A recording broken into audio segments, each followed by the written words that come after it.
याला काहीच समजत नव्हतं. कालपासून काही खायला नाही, काहीच नाही. मी तरी कंपल्सरी जेवण फुल करतोय, गोळ्या घेतोय.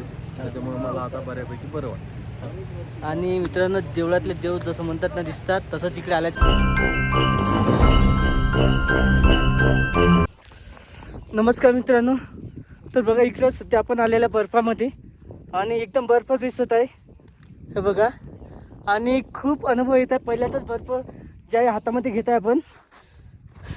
ॲक्च्युली आमचं तिकडे जायचं चालू होतं, पण तिकडं खूप एखादा म्हणून ऑक्सिजन लेवल कमी झाली होती.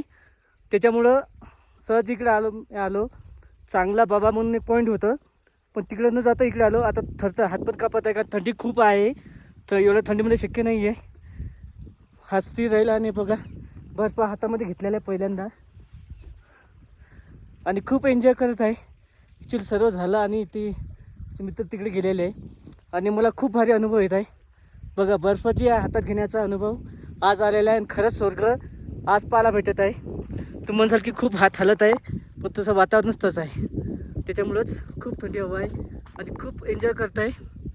खूप भारी जात आहे. चला, शेवटी फायनली तुम्हाला बर्फामध्ये आणलंच आहे आणि बर्फ आपण जे आहे आज पाहिलेला आहे, हे बघा. आणि तुम्ही नसाल आले, पण इथूनच तुम्ही जे आहे बर्फाचा आनंद घ्या आणि कसा बर्फ आहे ते पण पाहून घ्या. हे बघा, बर्फ आज हातामध्ये घेतलेला आहे. चला, आणखी पुढे भेटणार आहे आम्हाला, बर्फातच जाणार आहे आम्ही पण, याच्यापेक्षा पुढे पण. चला, भेटू आपण पुढच्या शूटमध्ये. तो पण आपला व्हिडिओ कंटिन्यू बघा. चला, येऊ द्या. गाडी इकडं, गाडी पण आलेली आहे. फोटो व्हिडिओ शॉर्ट व्हिडिओ सर्व येत आहेत. चला, या पटकन, ये ना गाडी घेऊन. आणि हात खूप थंडीगार होत आहे, असं तर लटलट थंडी वाजत आहे. पण शेवटी काय, आपल्याला आनंदच तसा आहे येण्याचा. आनंदात जो आहे पूर्ण व्यक्त होत आहे. चला, गाडीत बसणार आहे आणि पुढचा शूट तुम्हाला येणार आहे. आता बर्फ काही तुमच्यासाठी आणू शकत नाही, तर बर्फ पण घेऊन आलो असतो गावाकडे. अरे चल बाबा, चला पटकन. इकडे बघ. व्हिडिओ घे.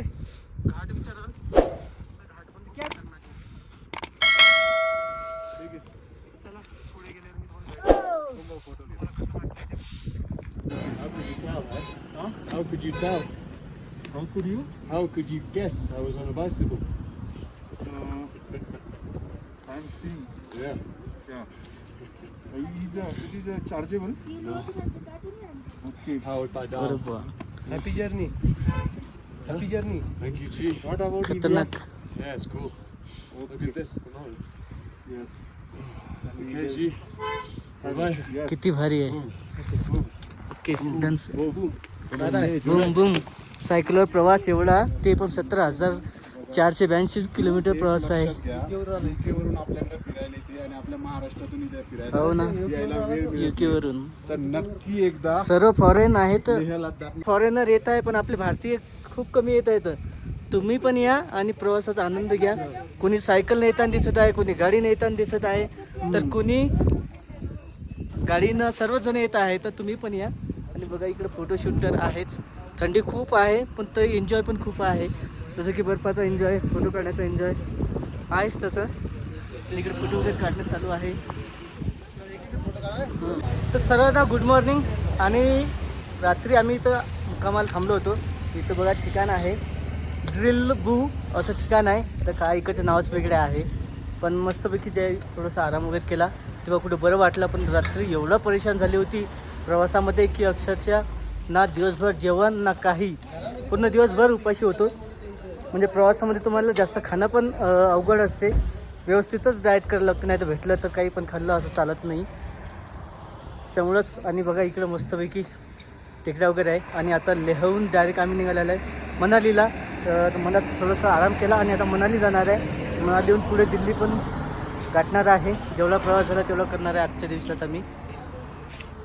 इकडे गाडी वगैरे तयार करणं चालू आहे आमची, कारण कालचा दिवस खूप अवघड होता आणि खूप भारी दिवस होता. तुम्ही पाहिला असेल कालच्या व्हिडिओमध्ये की अक्षरशः ऑक्सिजन तिथलं कमी, सर्व मोबाईलला रेंज नव्हती. म्हणजे सर्व अनुभव घेतले अक्षरशः, जे अनुभव यायचे, जसं की प्रवासातमधले काय काय अडचणी असतात, प्रवास कसा करायचा आणि कालचा दिवस एकदम भारी गेला. तेच ते होतं परत.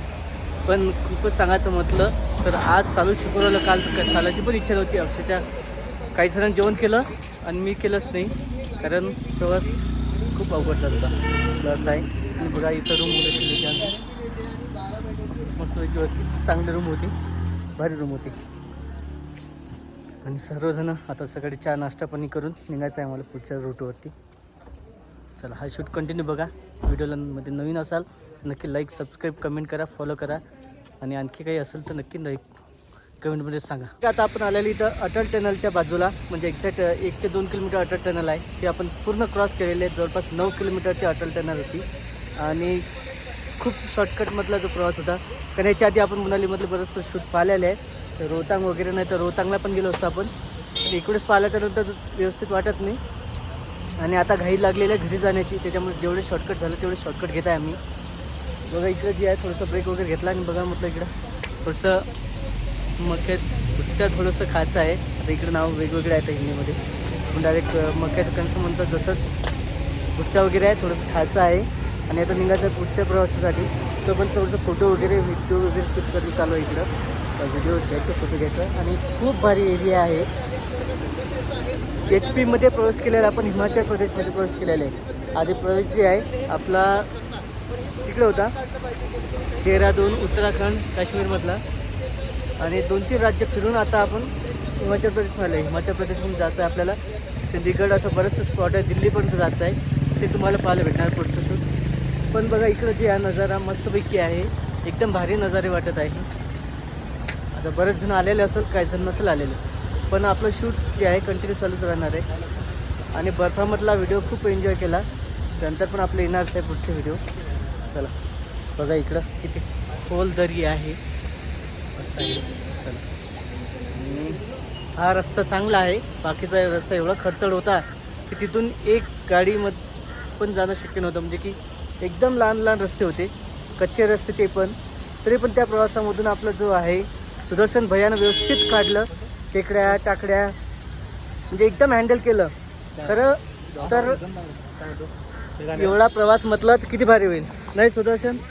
काय सोपं नाही आहे एवढा मोठा प्रवास करणं, एकट्यानं हँडल करणं. ब्लॉग चालू आहे, कधी कधी माहीतच पडत नाही, कारण हो. की जो कधी ब्लॉग घेतात काय प्रवासाचा विषय नाहीये, पण गाडीत बसल्यानंतर सगळे देव दिसते. कसे घाटे विजी हो, डोकं आहे का बरं आहे?